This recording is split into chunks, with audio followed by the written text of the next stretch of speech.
Nothing's gonna harm you, not while I'm around. Nothing's gonna harm you, no sir, not while I'm around. Demons are prowling everywhere nowadays. I'll send them howling, I don't care, I've got ways.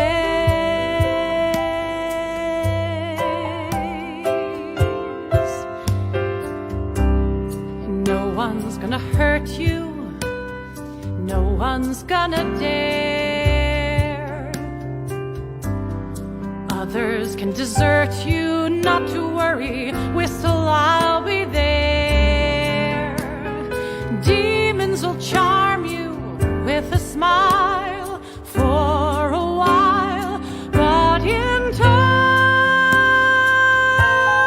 nothing can harm you, not while I'm around.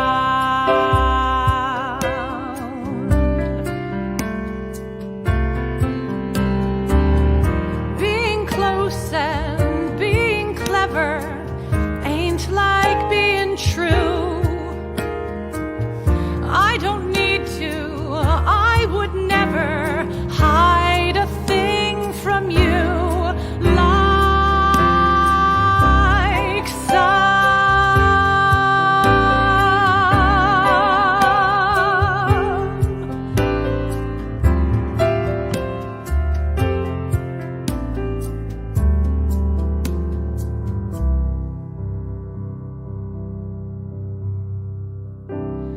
No one's gonna hurt you, no one's gonna dare. Others can desert you, not to worry, whistle, I'll be there. Demons will charm you with a smile for a while, but in time, nothing can harm you, nothing can hurt you, not while I'm around,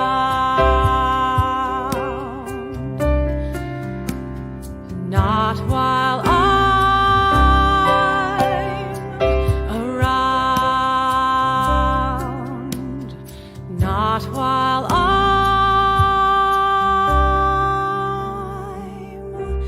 around.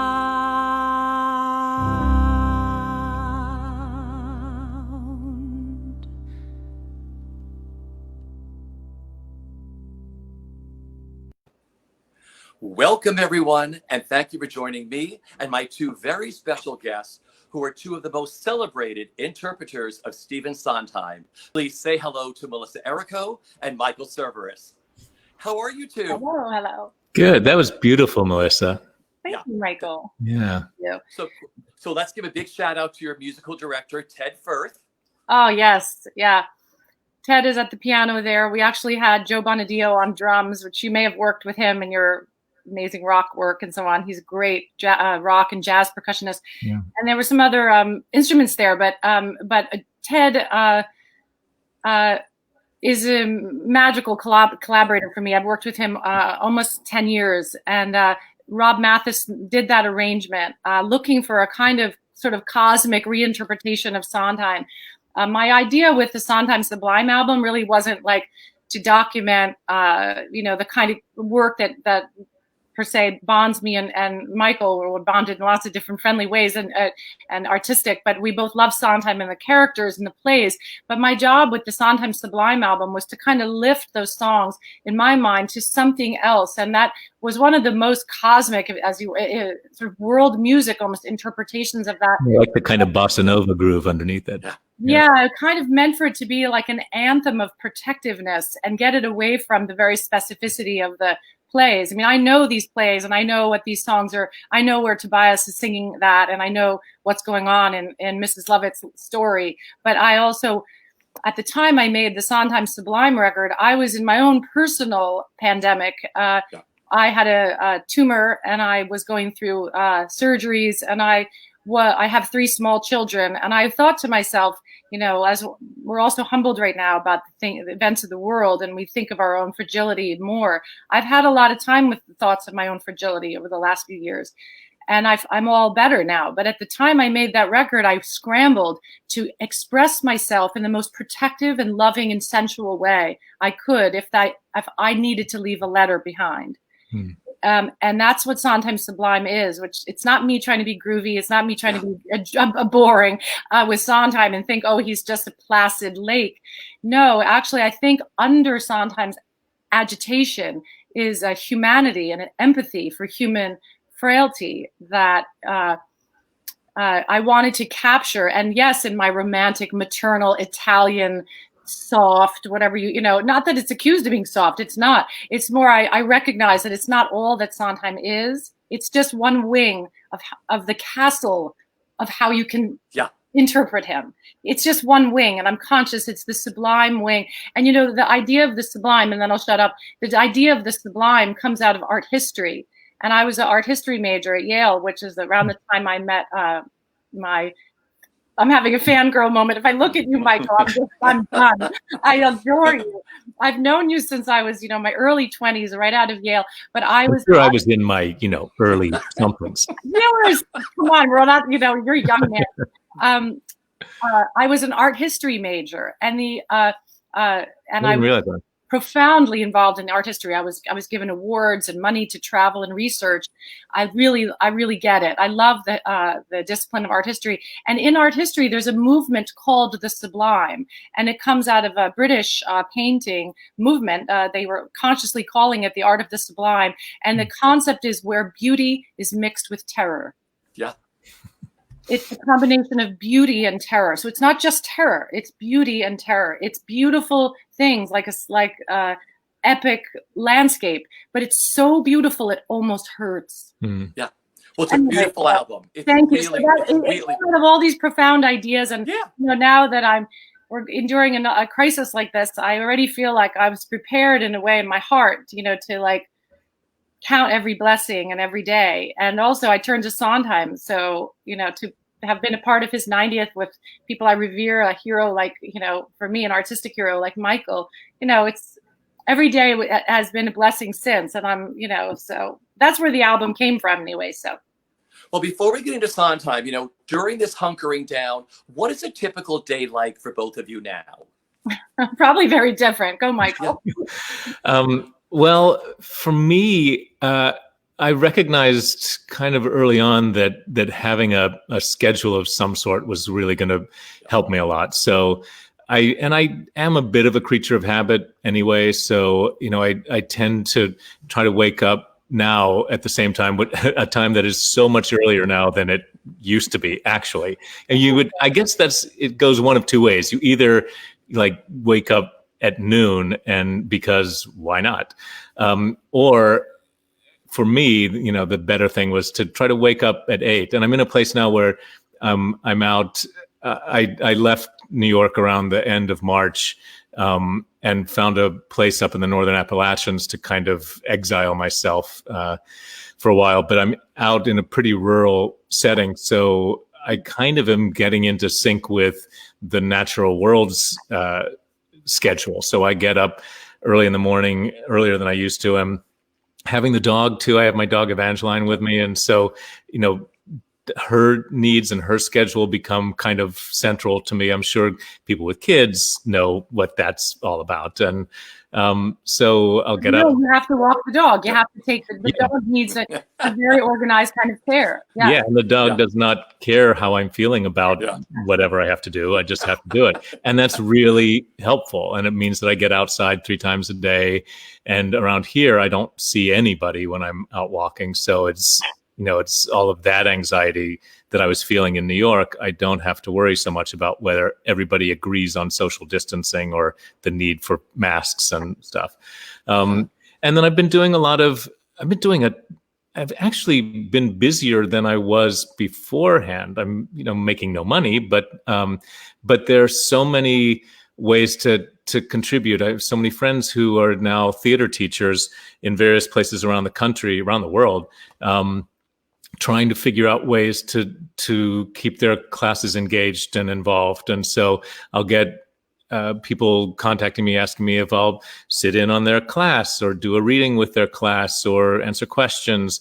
And I, field 3 of those a day, and various causes and fundraisers who also want contributions. And I feel like I felt so frustrated early on that I wasn't able to go out in the streets and do something. I mean, when we were doing Fun Home and the Pulse nightclub thing happened, we picked up our production and went to Orlando to do a performance to help bring the community together and raise money. And when Sandy Hook happened, there was a concert and you could go there.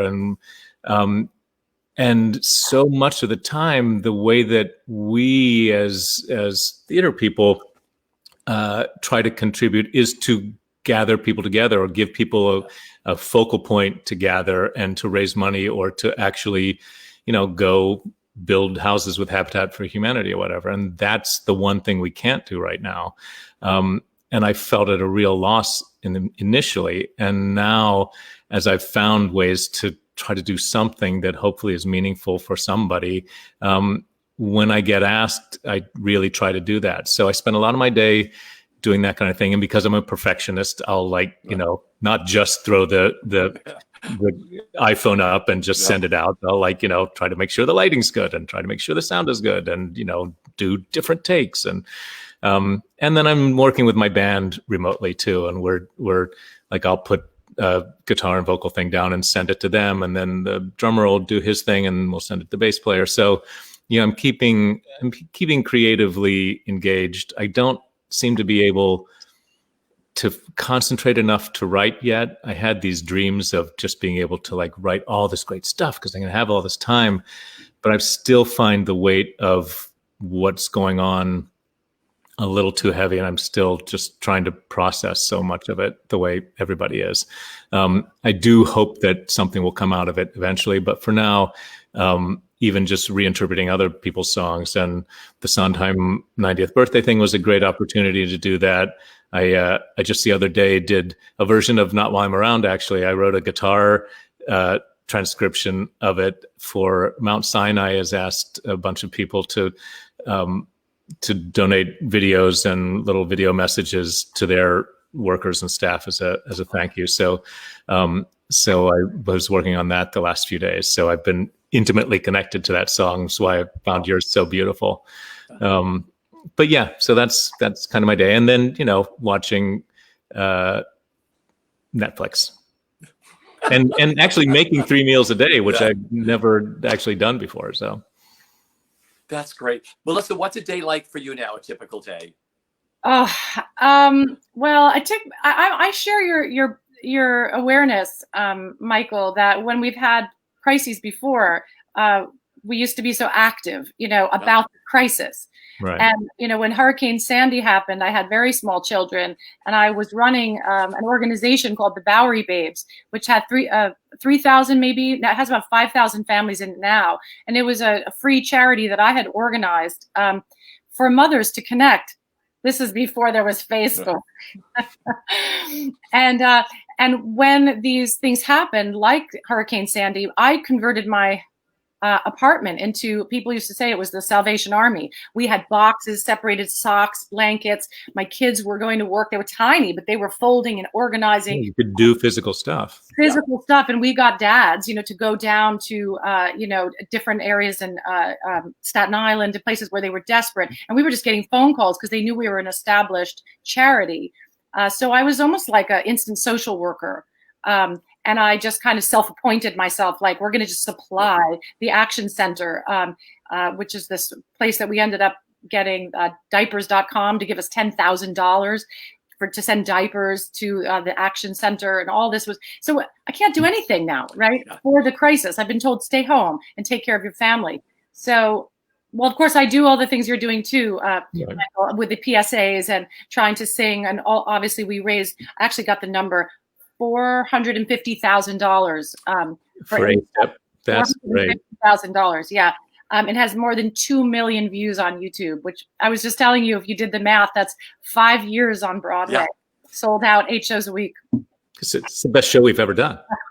Well, don't even get me started. Yeah. Yeah. And My Fair Lady might have been a good one there Yeah. for me, but no. Anyway, so my typical day really never got established because the minute the pandemic started, I was about to start a 6-month tour for my next album of Yeah. the polar opposite music of Michel Legrand's music. It's like, don't get Sondheim on Michel Legrand. It's not going to go well. It's like sexy and swooning, and it's like not that it doesn't mean anything, but it's about like vibes and it's a European French sort of happening stuff, but it's not the language oriented as Mr. Sondheim. I was about to do that. March 9th, I was on my debut concert in Fort Lauderdale. Oh, wow.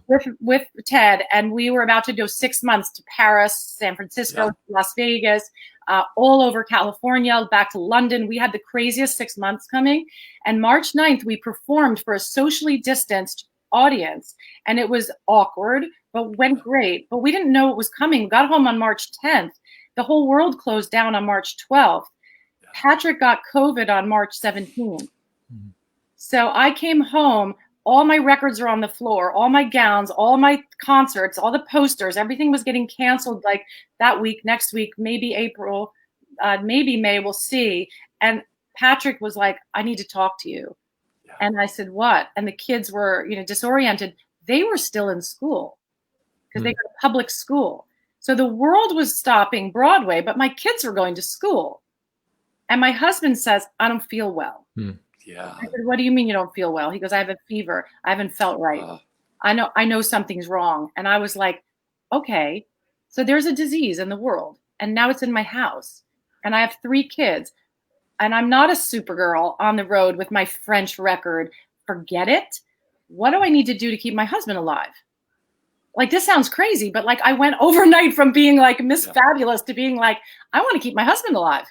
And can you breathe? He's like, I can breathe. So, I mean, I'm sorry to say this like this, but this is exactly how it went down. That same evening, honestly, I was so fast. Within 20 minutes, I put him in the basement. And my father, who was a doctor at Vietnam, said, if he starts to cough, you don't want those droplets. You need to put a shower curtain up, because we didn't have a door in this corner of the basement where he has sort of a desk and a pull-out sofa. It's actually quite pleasant, so it's not like I threw him in the basement. But I also wanted to give him dignity. What if I didn't see him for a month? Like, I wasn't sure what this disease was, right? I was like, I'm putting you in the basement, but I love you, and I will take care of you, I said. If I get sick, I'll get sick. But I'm not going to treat you like, like an animal, but you're going in the basement. And so I got a shower curtain, and my parents suggested I nail it down. Yeah. And so I served him meals for 2 weeks like that while he had minor symptoms. It didn't accelerate. He did have the breathing. Yeah. So anyway, blah, blah, blah. My husband was sick. And then I had 3 little kids, 2 in lower school and 1 in middle school. And it meant homeschooling. And they are luckily very positive little girls. It is literally uncanny that I saw the movie Little Women recently with them, because they became charitable, sturdy, helpful. I became Marmee or Joe, depends on who. Depends on if you like me. If you really get me, you understand I'm both. Those out there who really get me know I'm really both characters. But my children just became colonial. Like they worked. They were like, what can I do? What do you need? What can I carry? And my husband was on. I would send the meals under. I had a mask. From leftover from neurotic days as a singer, though, Michael, I never traveled with a mask. People like Kristen Chenoweth, they make you think I should have a mask, like going back, for years. I didn't know people did that. I didn't know Kristen did that. Kristen does. She has like gloves and stuff. She's right. Well. I mean, now we know. Elaine Page told me the other day. Elaine Page has always traveled on a plane with a mask. She said, I never went on a plane without a mask. I think that's the thing a diva should have. I try to keep up with the Joneses here as I become this mom. I'm like this. I'm like trying to stay in the game with like all these kids. It's not I've had a really tricky balance. So my days are not with. I haven't seen a show on Netflix. I haven't relaxed Mhm. at all. I haven't had one day to feel like, what do I want to do? Like, not a day. He was sick when I got the email for the Sondheim 90th concert. Would you just tape a show, a song? And oddly enough, my parents are in isolation and they're over 80 and very worried about them. So I call them all the time. And I mentioned it to them and they said, you must sing children in art. Yeah. So that was I texted Raul, my mom and dad said I should sing children in art. And they were like, okay. So, I mean, this is the criteria for that concert. It was like, okay, her parents say that, so she'll do that. Right. But anyway, my days have been to take care of the girls, to see Patrick through the illness. And is he all fine now? Yes. he's all fine. He's Great. all fine now. And so I would do a little more outreach and creative things being on this program, and very proud that so many artists, came out for the Sondheim concert, but more moved that we see that Broadway is a lot broader than Broadway. Yeah. And, the reach that concert, the people who needed that, it makes me realize all the times in history when temples and churches and stuff were destroyed, but people still had the book. Yeah. And the book bonded them, and so I like moments like that where we all recognize what we still have and we're going to build from here.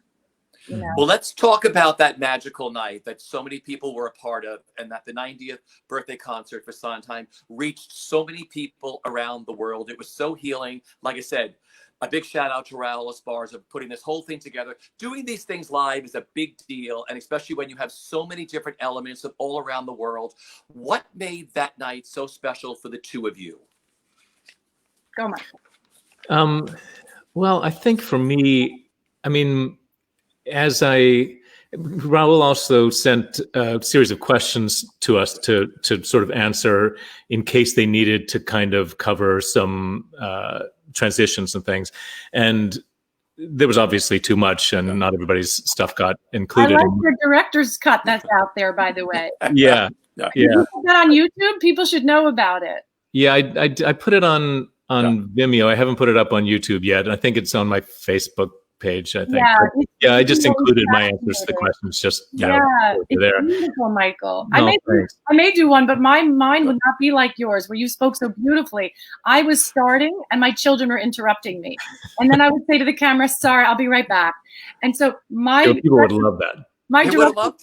My director's cut, I'll put it out there, it would be what you could actually see is that I don't have personal space. Keep going, yeah.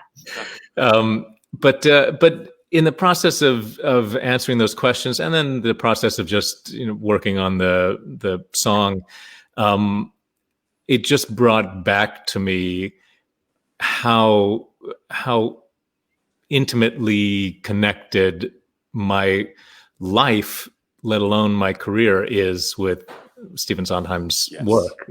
From the time I was a child, and my father was introducing me to his music, because my father's a musician, a pianist, and a educator, arts educator. And I remember him sitting me down with like the vinyl LP of A Little Night Music and showing me like how it all went together musically, and probably glossing over some of the romantic elements of it, letting me figure that out at a later date.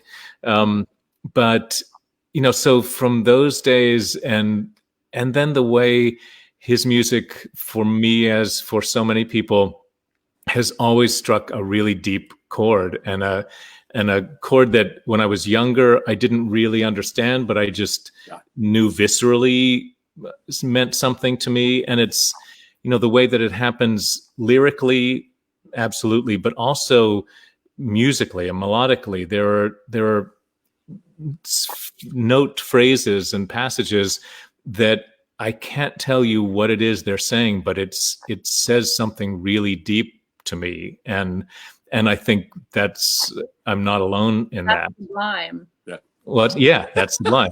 It's true. Yeah. And so I think it was such a meaningful thing to get to be a part of. Initially, really, the intention was just to give a present to Steve, I think, from everybody's idea. And Mary Mitchell Campbell, who was the musical director for the whole thing, is, you know, equally vital in Yes. success. And, you know, and Paul and Broadway.com was, you know, I know it's another organization, but, you know, they made it possible, and that can't have been easy. But but it was initially just to give somebody that I revere as a creator and as a, you know, as a master of musical theater, and then just adore personally and feel like I have learned so much about life and about human beings and myself from. So to be able to say thank you and happy birthday, that was initially enough. And that it then became something so much greater than that, like Melissa is describing, when we discovered or realized or were, you know, reminded how many people have some similar connection, and how music and art work in the world and work with humans. And to be reminded of all of that was just really overwhelming, and still overwhelms me when I think about it. And it'll be, whenever this kind of comes to some sort of resolution, it'll be one of the things I'm most proud to have and grateful to have been part of. Yeah. Melissa, for you? I think to be included in it right away was very moving, because I've been raising a family all these years, and you know, all my memories of the highlights of my career while I was doing Sunday in the Park with George. Michael, you were doing Passion at the Kennedy Center. Then you know, then you've done both of. I've done Passion, and you were in Sunday at you know, at Ravinia so beautifully, and I've seen it on film. And that not only that my life and yours intersect, but that the highlights of my life really were, you know, are the times I played those parts. And this month last year, Alice Ripley and I, your friend, did Into the Woods, and we had so much fun. I discovered that I should be the baker's wife. Like, baker's wife, okay. Well, do you remember though? Do you remember the first thing we ever did together? You and I, we sang at a roundabout benefit. We sang. It Takes Two? What's that? It Takes Two? No, we sang some things from Sunday. Oh, yeah. Oh, remember out at Chelsea Piers? I don't think we're too old for Sunday, baby. No, you know, well, big enough theaters. We'll put it out there, Broadway World, your next show together. We did a reading this year of On a Clear Day. Before I did the production off Broadway. And so I was like, I don't know. I would love to work with that man who I know. But I mean, just your doctor, you're such a, I mean, it was so exciting. I really saw the play. So even I was in love with you, Michael. You were such a good doctor. So anyhow, so it filled a gap in me in a way to be included in a community that I know is there in my heart. But it was very personally humbling and heartwarming. So just, I had a personal gap I didn't know I had until I just gave myself those few hours to sing, to connect to all the voices I knew were joining, you know, that were a part of it, Kelly and Laura Benanti and Audra and people I admire so much, and Donna Murphy, and obviously, you know, the blueprint of it all, which is Bernadette Peters. So just to even be a part of it, I was just beside myself with a feeling of appreciation. But then to recognize that as I sat on my bed, I thought, well, Melissa, don't try to prove anything. Just sing the song. You know the song. And the character is 94. And I'm so concerned about my own parents right now and everyone's older parents. And I thought, well, how do I do this in yoga pants, you know, when I'm not like particularly, you know, aging quite yet?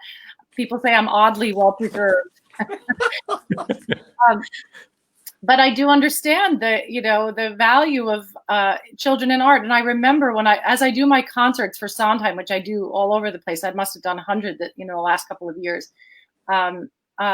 Sondheim said there are two things you can leave behind that make you immortal. He says this himself. He agrees with the character. And I remember what he said is, we can leave a lot of things behind. You can leave behind a wake of bitterness, or you can leave behind, children and art. But I love the idea that in lieu of a wake of bitterness, why don't we think about children and art? But wake of bitterness is something he considered. But and we all knows, we daily get reasons to. We daily consider that, but let's try not to have a wake of bitterness. So to get to think about children in art, the interviews that I've drawn on for my concerts, all this stuff really means something to me. My friendships mean something. Yeah. To not feel forgotten means something to me profoundly, even if it's my own personal thing. But then to recognize that there was a gap in the world right there that we filled for just a night. I'm not saying we did something, world changing, but we did fill a gap that night. And it was it's a value I have on a heroic scale, that we as artists are a community, and that the people who love the art are our community. And this was just one example of something is so essentially about a hero. It's the thing I most believe in. Really, it's my sacred text. I hate to say it, but this is it really tapped in for me to see all those people watching. It made me recognize that it was way beyond myself, but to see what it meant to others, and that it connected us. And when it was delayed for an hour, I found it profound. It was like we were all trying to find each other in the dark, like hands reaching in the dark. Like, Michael, are you there? Are you okay? Like, is everyone okay? And at first I was like, oh shoot, it's a technical problem. I like things to go well. Yeah. But minutes later, I realized we're just human beings with like machines and buttons and children and voices, and our voices, are human. Everything's, that night just was a chance to think of all these things. It's not the biggest, thing since sliced bread. I'm not saying, but I think it became broader than we realized individually. As Michael, you sat in your window. I don't think you realized what you were doing except to think about finishing a hat. Yeah.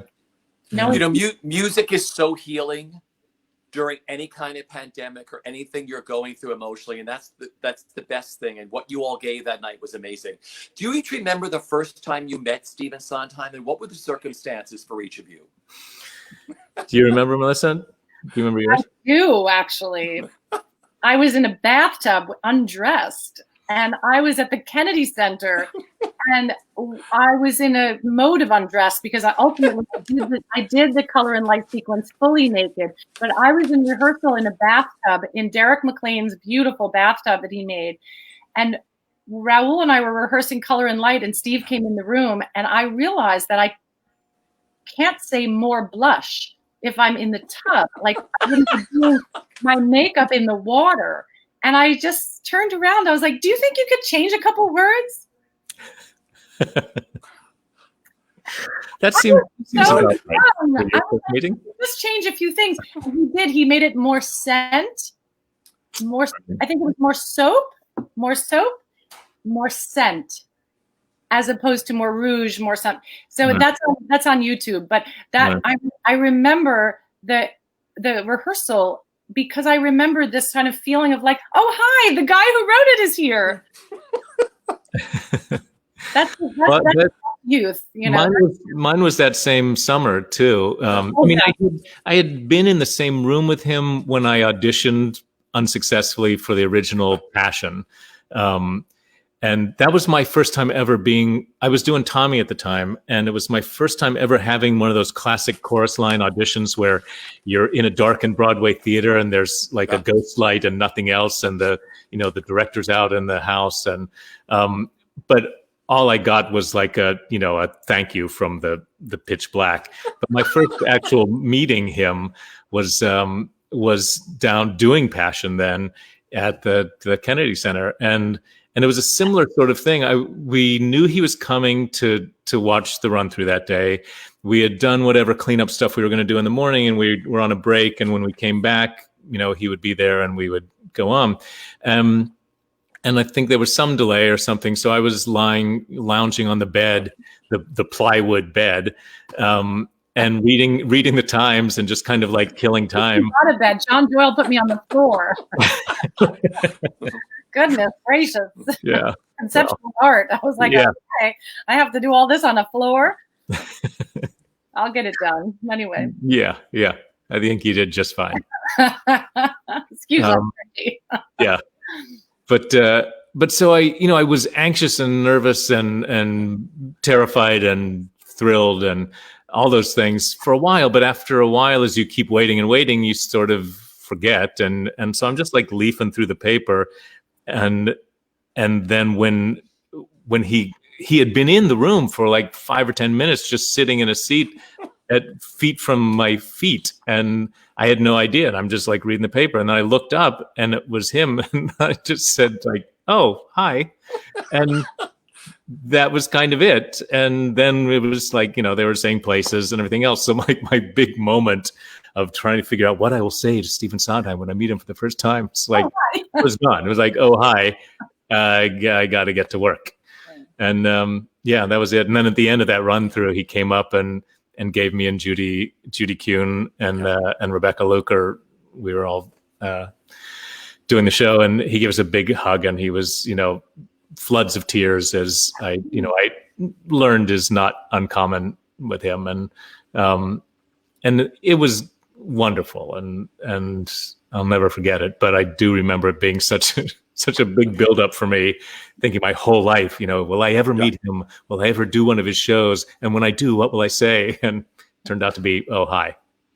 I've spoken to many stars that talk about the note sessions that they're so honored to get, if you're honored to get a note session from Stephen Sondheim. And I remember Ron Raines telling me when he was working on Follies, he went to Bernadette in the Wings, and he was like, "I don't really understand this little bit." She goes, "Don't come to me, go to Steve. You have to go to Steve."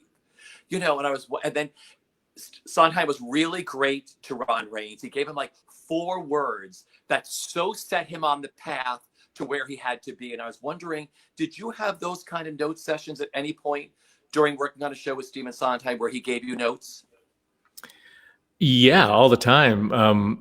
He was, I have to say though, he was always very circumspect, and because the shows that I did were with directors that he really respected also, he would very seldom go to you directly unless that had already been sort of set up as the way you were going to do it.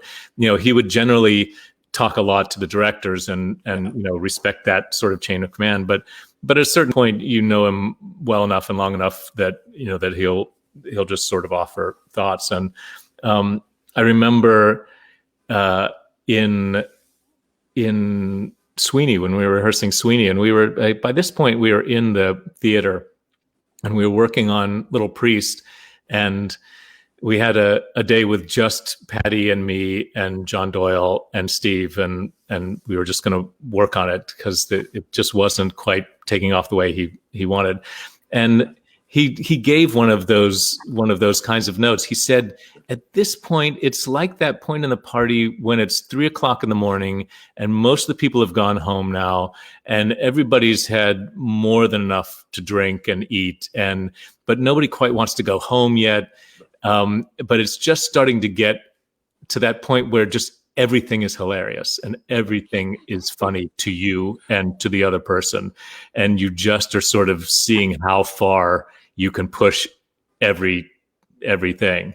And that, single note sort of set us on the, opened up the parts of that scene that we hadn't gotten to yet. And there were those kinds of things all along the way. It's so fascinating for somebody who's such a musical genius. He'll sometimes not seem to care about, things that you hear and you think, "Oh, Steve's going to not like that note is flat or that this thing is wrong." And he won't seem to care about that at all, but he'll really care about the storytelling in this thing because he's such a theater person. And then other times he'll say, the 17th of the 34 notes that you have to sing in these 2 bars was wrong, and you need to go back and, figure that out. And, so you just never quite know. Interesting. Melissa, what were your note sessions with him like? You're making me remember, all of Sunday in the Park with George. I remember him coming up to me and saying, so what has to rhyme with the choosing was not, and what. He says, it's not easy, but you have to make that rhyme. I just remember of all the whole musical, it came down to this, like, he just wanted to sit down and talk about how, so what has to have a what, so what. Choosing was not. The not has to have a quality of the what for it to work. You have to move the not towards the what. And we got into a whole thing about it. Yeah. My note sessions with him sometimes get that odd. In terms of the such small, interesting details that become these long conversations. As an aside, my Sondheim Sublime album, he followed my whole life, and he knew the concerts I was doing might lead up to an album. And he used to watch the live shows and then send me a document separated on an email, breaking down absolutely every song and responding to it. Wow. And he recognized in his emails, he said, I'm going to perceive you as sometimes an actress, singer, and there's other times the girl singer. You go there, and he likes that. And he talked about other times that, other jazz singers or girl singers, and he gave me examples of other arrangement styles and so on. So he would sometimes say, in this one, you're in your girl singer mode. Make sure we hear the melody until the solo, and then after that, go girl singer.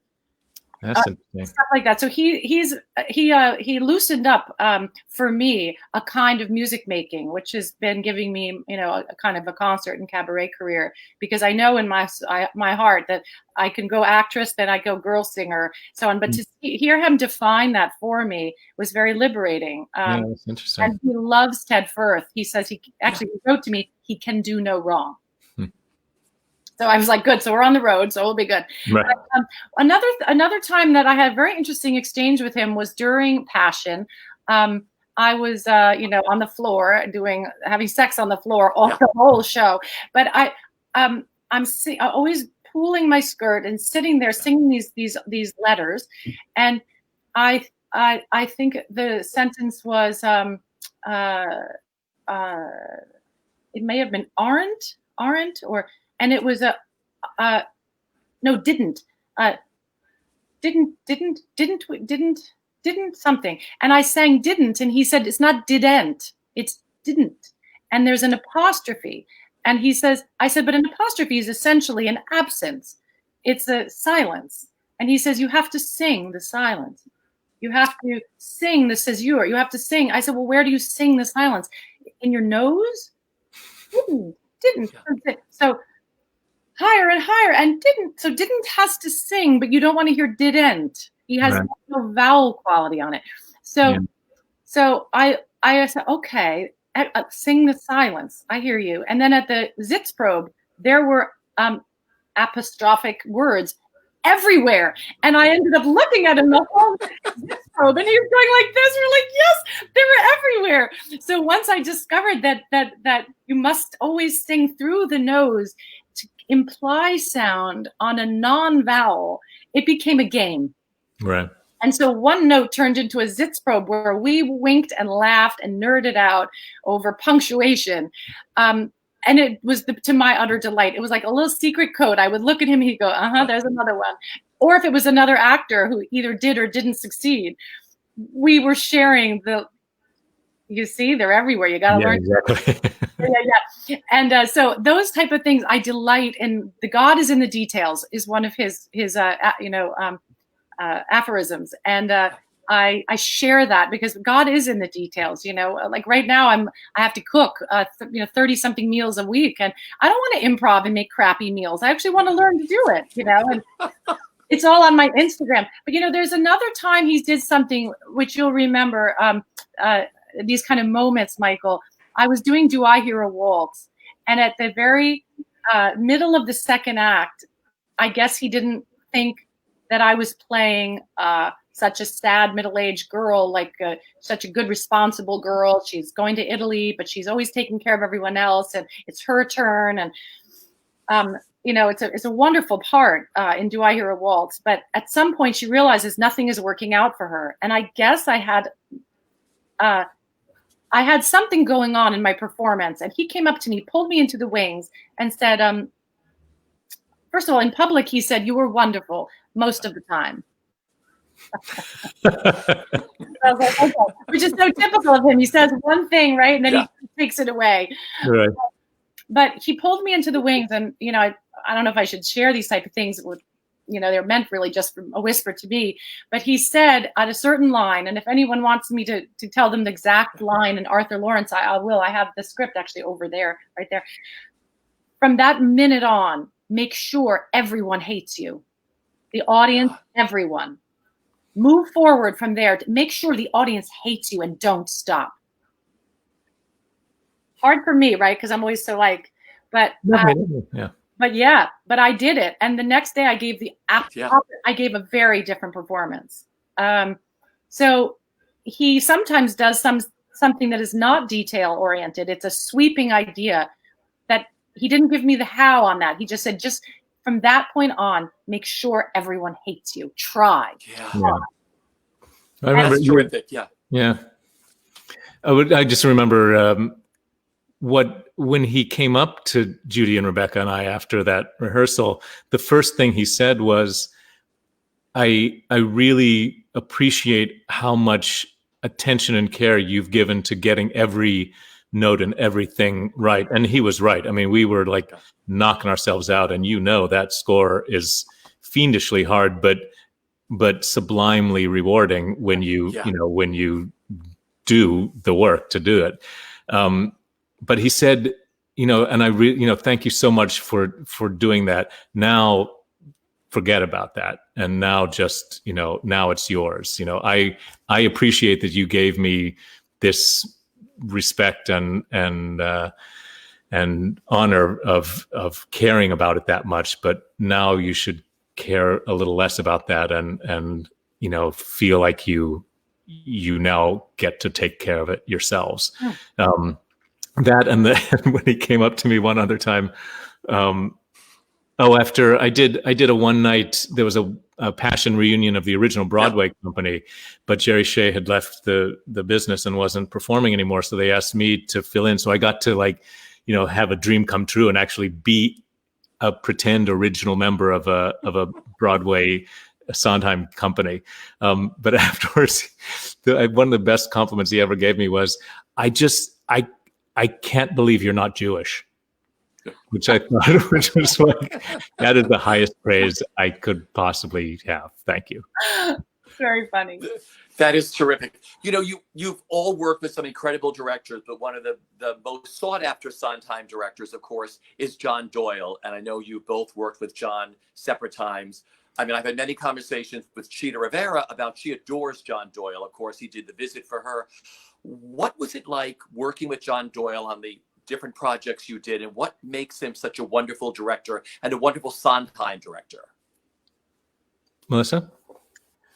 I think the focus on the story, the fact that we're all here to know what we're paying attention to at all moments. So that sentence by sentence, we all commit to that. We don't compete in any way for what we're all trying to accomplish. Like, he unites people to a common cause. Am I right there, Michael? You feel that? Yeah, absolutely. It was the most exciting company feeling I ever had. He said, we all, in Passion, it's a series of letters. And he says, we all need to know where those letters are, which one's on the stage. And even if you're marching around being a soldier, or Melissa, you're doing it because you have a letter. It's the letter we want to hear, not so much that you're so pretty and you have arrived and Clara's hoping to get his attention. Clara wants to say something. She wants an assignation. She wants to have sex that day. She misses him. Whatever, it's the letter, not the... He made us all see Passion as a series of letters, and that everyone on stage must know where that letter is, what that letter says, and somehow we all serve that letter. We all cause it to arrive, and we all listen to it. Yeah, we all listen to that letter. In our production, very few times you would never really leave the stage. Yeah. we were all there, and it wasn't like there being a tableau, but you were there listening to that letter. And so I think he unites people in the storytelling, and in the spiritual side of things, like no one else. And I don't really know how he does it. Michael, you probably know. Well, to me, it's such an egoless thing, and it's that egolessness that, and the sense that I've always kind of suspected and guessed at and felt, like from the time I was in school onwards, that an actor is a servant of the writer, and I think John feels similarly about the director's job, and he's got such a gift for releasing actors from their own self-imposed ideas about what they need to do. And he is not a big fan of you going home and doing a lot of work and study on your own at night. He wants you to focus so intensely. In rehearsal days with John, I've never been so tired at the end of a rehearsal day, because my concentration and focus has been absolutely 1,000% from the time you get there, because everything that he cares about happens in the room. I mean, obviously you do go home and like try to learn your music better and all that stuff, but he really wants you to do as much as possible all of the work in the room, and he wants you not to be spending any time judging yourself. Directors will say all the time, there are no wrong choices here, but you don't believe many of them when they say that. And when John says it, he really means it. I mean, he's also a great editor, so he will make you give the best version of all of your, options and potential, and you can trust his taste explicitly. But he helps you stop censoring yourself and editing yourself, and you become this creative machine, and everybody in the company starts to feel that way, so that you're just like jumping further than you ever thought you could jump, because you have such trust in him and you have such trust in the rest of the company. And like Melissa was saying, it fosters such a sense of ensemble, and complete trust, and acknowledges the truth, which is that when you're playing the character in Shakespeare who has one line, the whole play is in your hands during your one line. And you may only have the one line, but you are the most important character in the whole play at that point. And that's something that gets so borne out in the way that John directs. Everybody is vitally important, sometimes just by being still and being present, sometimes by carrying a bucket with red liquid in it, and sometimes by singing, by the sea. But you're all always in it together. And I think that's what makes it such a joy as an actor, and why it serves Steve's writing in particular, and John Weidman, or James Lapine, or whoever his collaborators are. I think, and that's why Steve, I think, likes John, loves John's direction and John's work. He's so egoless. I remember one time, this is a perfect example, in Sweeney Todd, during Not While I'm Around, actually. And because Sweeney wasn't singing it, I was playing guitar at that point, and I was seated on top, for a lot of previews, I was seated on top of this A-frame ladder, and Patty and Mono were down at the base of it, and she was singing to him, and she had the Manuel Feliciano. Yes. She had been knitting this scarf for him, and so the scene was kind of about that, and I was sitting above it like this dark avenging angel playing this sweet guitar part, and it was in this combination of beauty and terror at the same time, and it was a sublime image. And John said he was watching it one night in previews, and he said, and I found myself looking at that picture, that stage picture, and I thought, this is just a beautiful stage picture. It's so, it says so many things about what's going on, and it's really beautiful. And I realized that I was not supposed to be looking at that. I was supposed to be listening to what Mrs. Lovett is saying to Toby and what is happening with them. And so he cut it, and I ended up sitting by the side and playing guitar. And it was one of his most beautiful directorial flourishes, but he was as willing to get rid of that as anything else if it got in the way of telling the story. And it was a perfect example of how he works in general and how he encourages you to work. And I think that is probably at the heart of it all.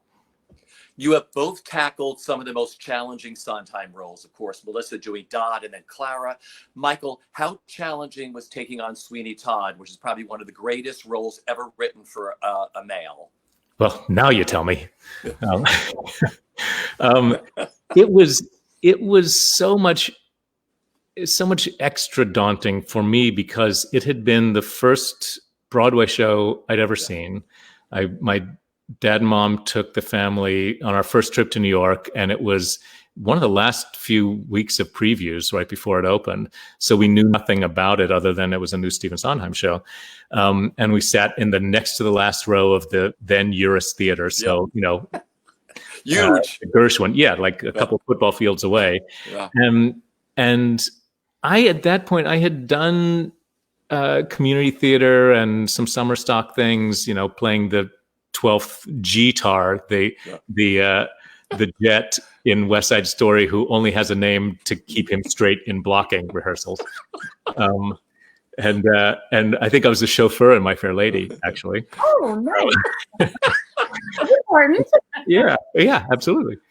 She never would have gotten anywhere. Exactly.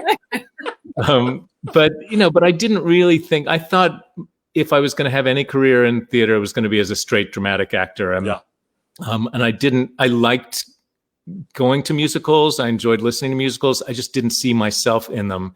And then suddenly in Sweeney Todd, there was this, a play as dark and complex and hilarious and entertaining and, moving and thought-provoking as any, straight drama that I knew of. And at the center of it, this incredible Shakespearean performance from Angela Lansbury also, but for me, the one I connected to obviously was Len Cariou. And I thought, well, if that's what musical theater acting is, this guy who's giving this performance for the ages as an actor, and he's also singing, I thought, well, maybe this is something. There are shows for me, to aspire to anyway. Not that I ever thought I would get to. And of course, at the time, because of my age, I was focusing on Antony and, someday maybe I'll get to play Antony. I didn't even have it in me to think, that I would be alive long enough to play Sweeney Todd, at that age. Do it again. Yeah. Well, the funny thing is that by the time I did it, I was older than Len had been when he did it. Really? But because of the makeup and and everything, that Sweeney seemed so much older, and ours seemed so much younger.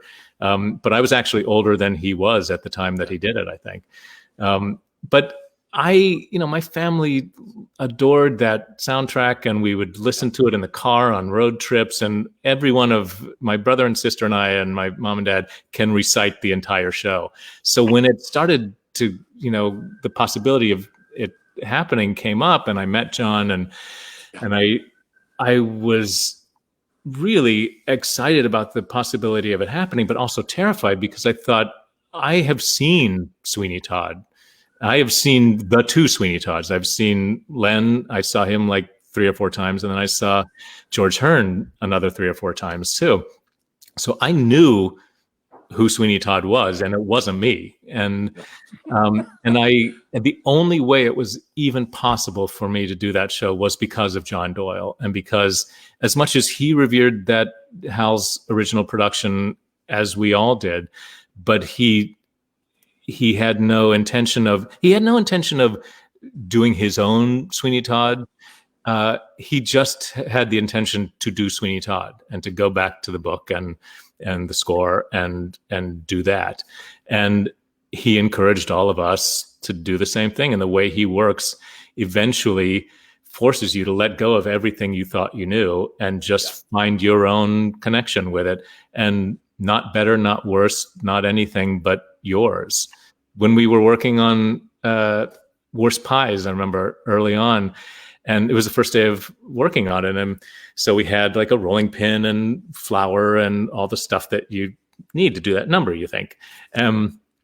Patty started working with stuff, and John said, do we need the rolling pin? And she said, well, I mean, maybe not, I guess. I mean, I'm not really making pies necessarily. And so, we got rid of the rolling pin. It was like, well, if we don't have the rolling pin, do we need flour? Oh. Well, no, not really, And then we realized, actually, there's nothing in that song about making a pie. She talks about pies that she has made. There's clearly no demand for pies because nobody's coming in. So it's not like she needs to be doing that. And it, in the end, Patty did it with I don't even think she had a saucer. She had a cup, and that was about all. And again, it was about telling the story. What is the story that's actually happening? It's not about making pies. When Angela did it in that tour de force thing, it was delightful and hilarious and great and exactly right for that production. But when we went back to the bones of it, you don't need any of that to tell the story. So that's what it was like for me. It was terrifying, but so liberating. And it was the best thing I could have ever done for my dad to do that show. As this aging Eliza, I feel already. I'm looking at you. I'm like, come on, Mr. Todd. Melissa, for you, who was more challenging? Was it Dot? Was it Clara? Was it Do I Hear a Waltz? Out of all the Sondheim characters you played, who was the most challenging? Sunday in the Park was the most challenging, and so far it was such a big space. It was such a big space. It's such a big thing. And my father, who's which we share, Michael. My father's a concert pianist. He's a musician. I don't think I knew that.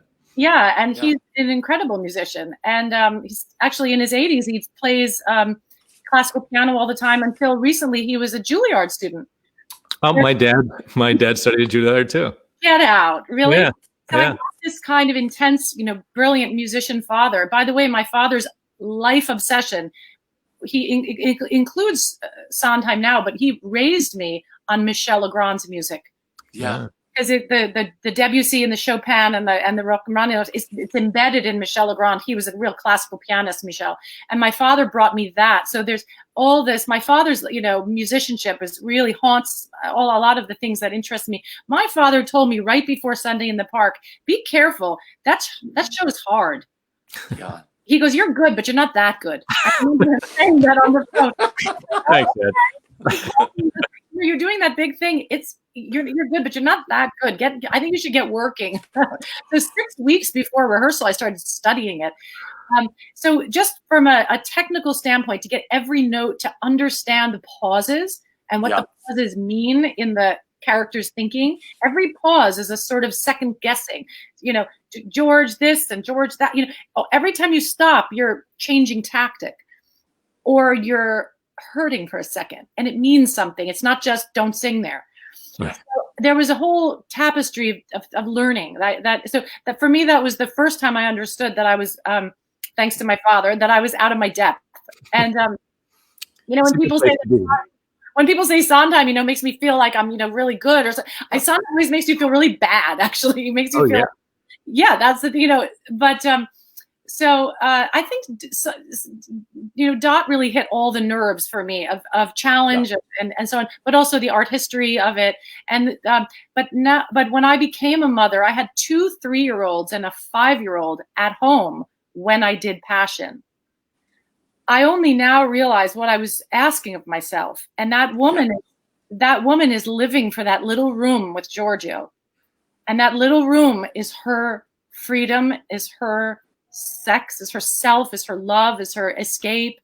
And so that also hit a nerve, because I had so much obligation at home. And then at night I'd go to this John Doyle world where Clara just wanted that time in that room. And that in Giorgio's eyes became not enough was a death for me every night, that I can't give enough to get what I want out of life, you know? And so, you know, I feel like roles find you at different times in your life. Yeah. And they teach you something. So there really is no, I feel like every time, and I hope I get to do another, every time I play a Sondheim role, it is for a reason. It's found me, and it knows what I need, where I'm hurting, and gives me a chance to sort it through, you know. Or like if we get to do Mrs. or Todd, you know, I'm going to cook for those people. I mean, because it's all about surviving, right? And cook these darn people. And we're going to get on, Mr. Todd. We're gonna, you know, they don't know they're murderers. I mean, they do, but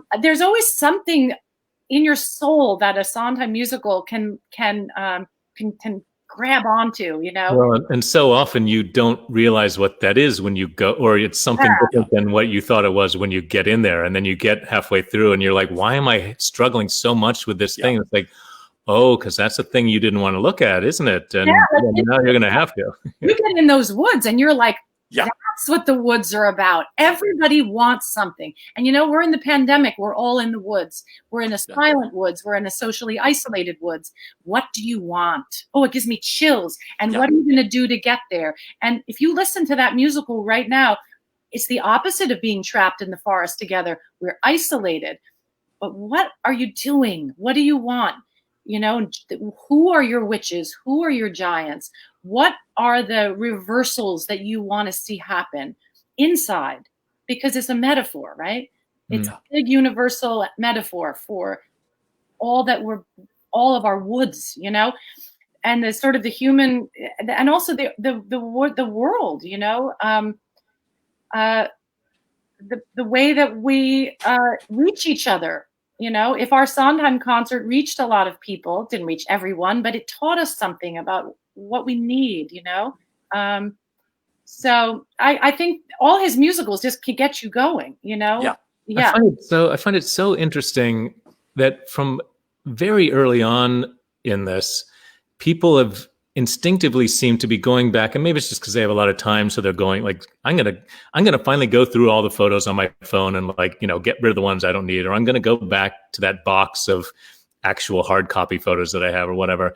And you see so many people like posting things from their childhood or from their first shows, and I don't entirely know what that impulse is, but I recognize it and I see it in so many places and from so many people that I know that there's something about it. And maybe because Sondheim has been a part of my life and a cornerstone of my life and my artistic career for so long, it seems natural to conflate those two things and to go, you know, to think back to, you know, those early productions or early things that I saw, or early, I did company in high school, a very precocious high school, and playing Bobby.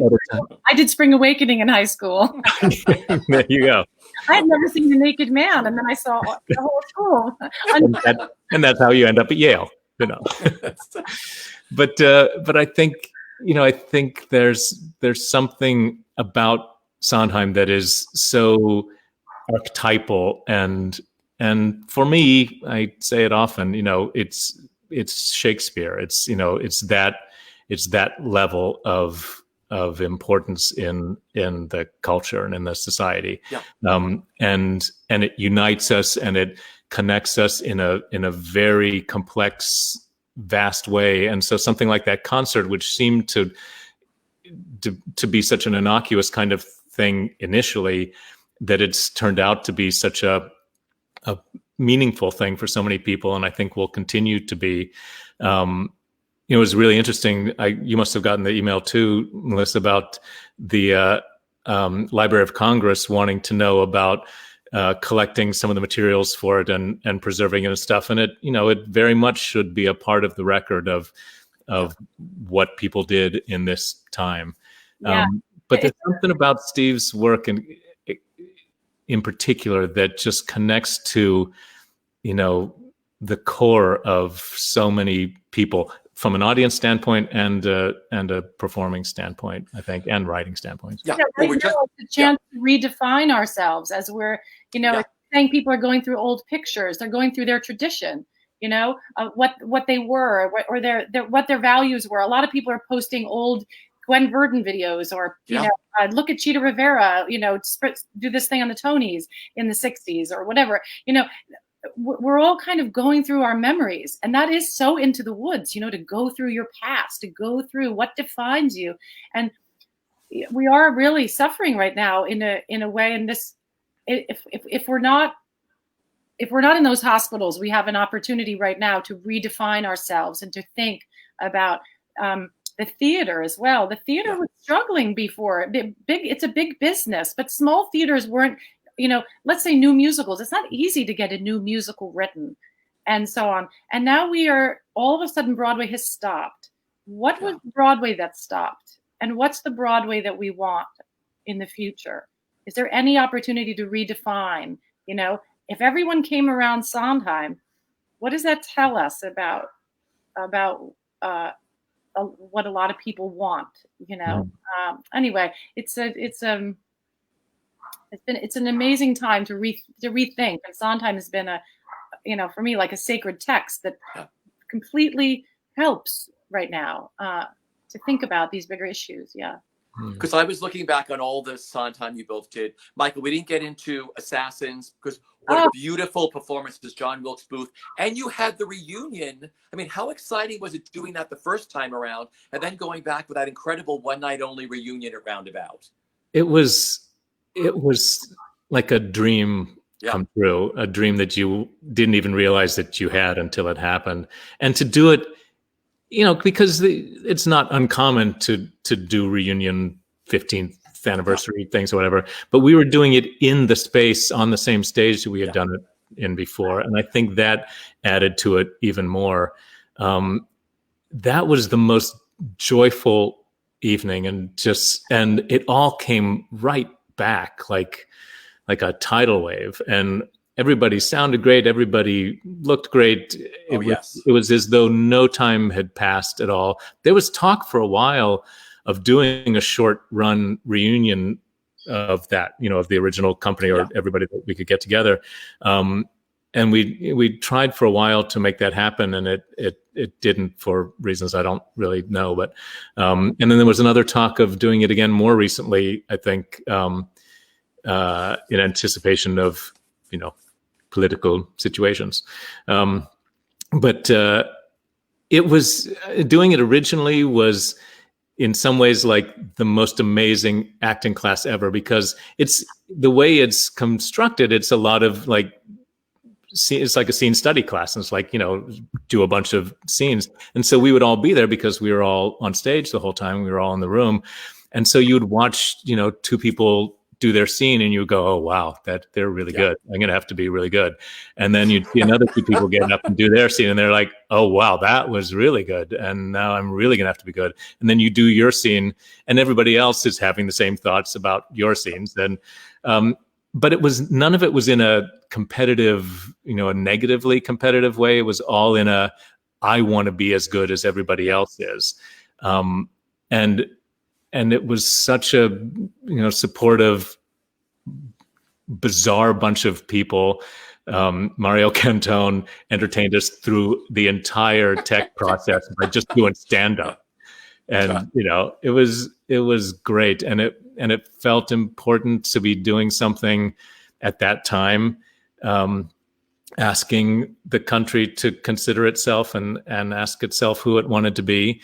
And it was also one of the great joys I've had in my Sondheim experiences has been being part of productions that kind of restored some of the lesser, not lesser known necessarily, but the shows from the catalog that had kind of become the poor redheaded stepchild kind of thing.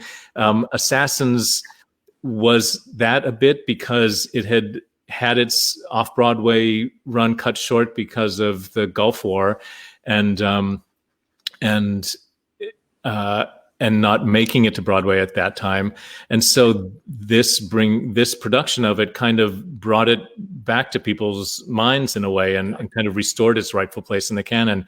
Our production of Passion at the Kennedy Center did a similar thing for that show that had been, hadn't been produced much, if at all, after the original Broadway run.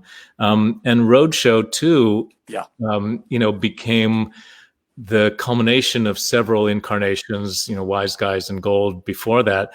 And I think at some point another production of that will happen that will be similar to the ones of Assassins and Passion and stuff, that will help people see just what a brilliant show that was, and it will be performed more often, I think, too. It really is part of that. Assassins and Pacific Overtures, and John Doyle has said this before too, really need to be done in rep by a company, because they are three takes on the looking at the American soul and the American psyche from three very distinct but related points of view. And when I was doing the Sondheim Sublime album, Sondheim asked me to include a song from Roadshow.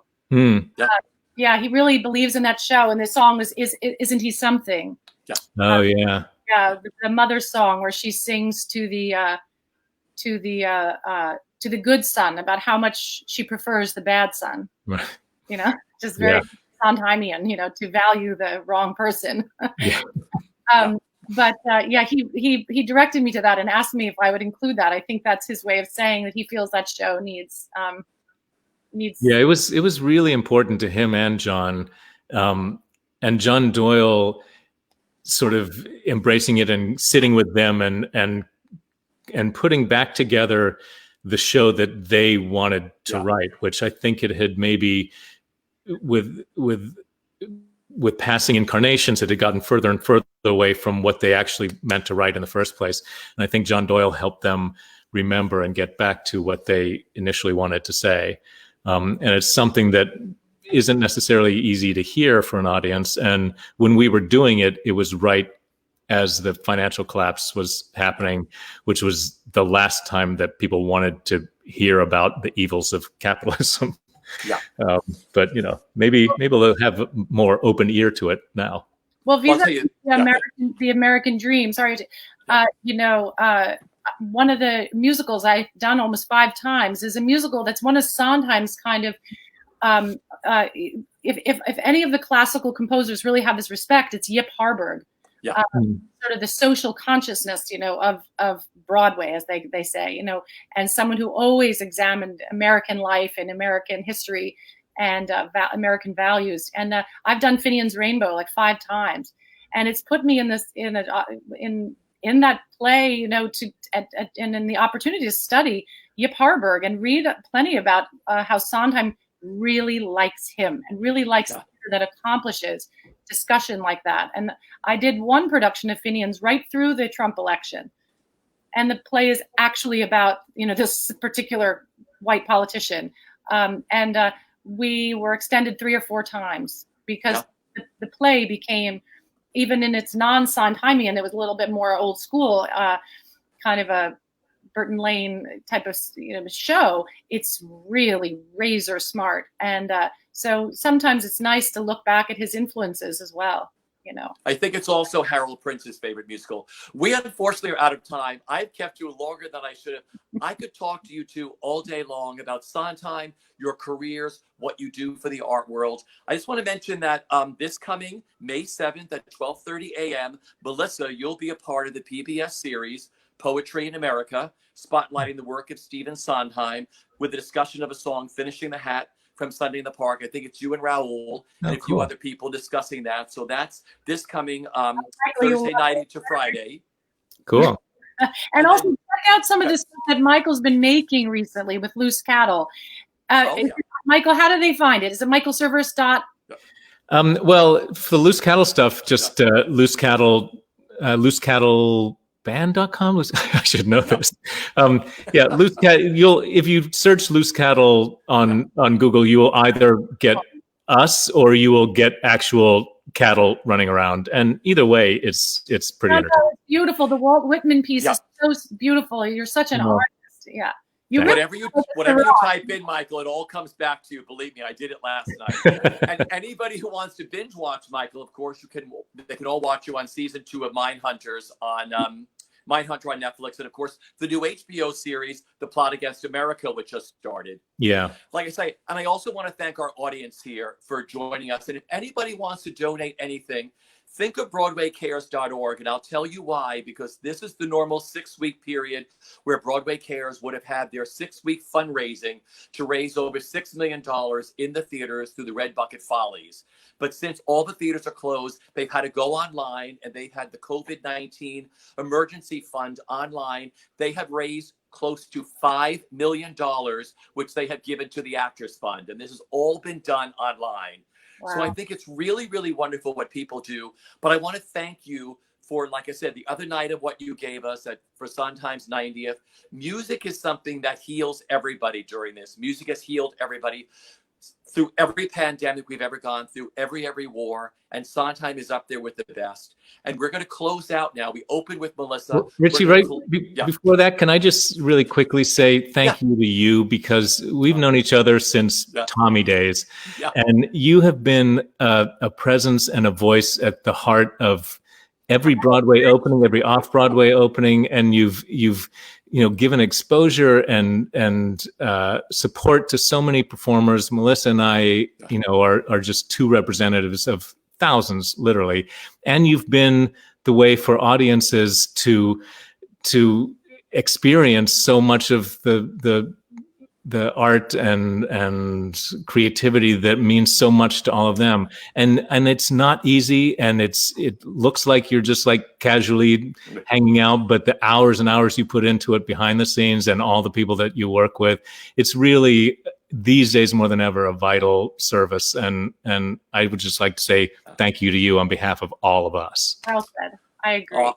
Listen, I love you guys. I love everybody, what you do, because you make magic 8 times a week. You record, you put this stuff out there, you help people. You do the best of what you guys do. I mean, 8 shows a week, look what you put yourselves through, and you make magic all the time. So I thank you very much for that. And like I said, everybody, we're closing out with a very special rendition of Michael Cerveris singing a beautiful Sondheim song. I love you guys. Thank you for joining me. We'll see you soon. We'll see you when it's all back. Stay safe, wash your hands, and we'll see you all when the theater is back, bigger and better than ever. Take care. Bye-bye. Bye. Yes, she looks on me. Good. Let her look for me to tell me why she left me, as I always knew she would. I had thought she understood. They have never understood, and no reason that they should. But if anybody could,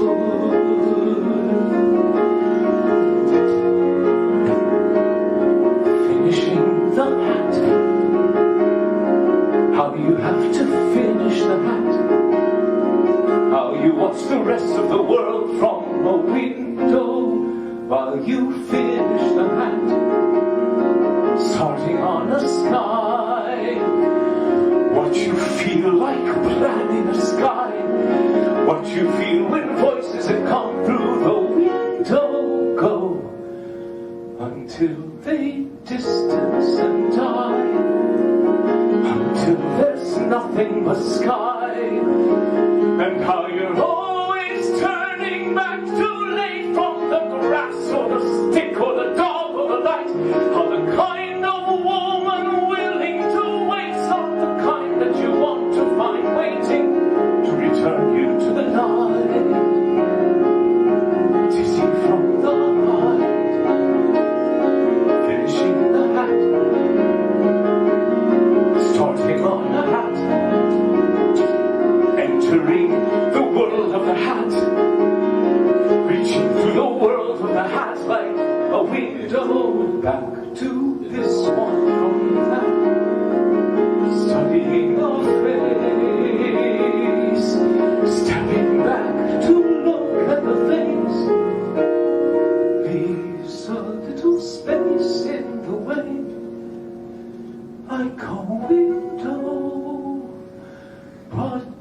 see. It's the